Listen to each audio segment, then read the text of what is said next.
Hi there, welcome back to N-Powerment Nursing. I'm Ashley, and today we are applying our In the Know. So if you didn't catch our live Facebook video from earlier on this week, we talked a lot about therapeutic communication, and today this is what we're going to be applying in our test question. So here's our question. A depressed suicidal patient asks the nurse, "I have always been a failure. I want to die." Which response by the nurse demonstrates therapeutic communication?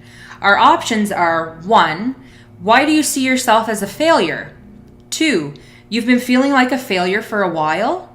3, you have so much to live for. 4, feeling like this is all part of being depressed. Let's talk about these options one by one and make a decision. Number 1, why do you see yourself as a failure? There's a key word here, and it is why. If you tuned into our Facebook Live, you never ask a patient why because it infers judgment, such as, why do you see yourself like a failure?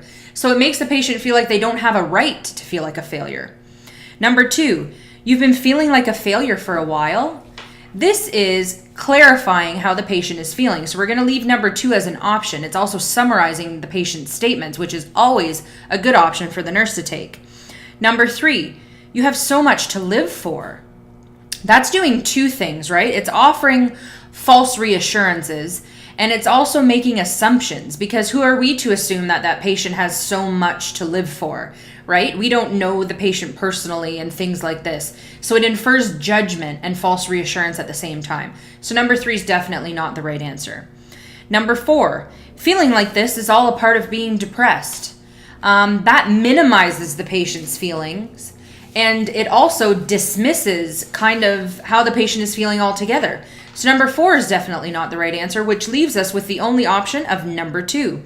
You've been feeling like a failure for a while. So in saying that, we're inviting more of the story on behalf of the patient. We are paraphrasing what the patient is saying. We are clarifying the patient's concerns.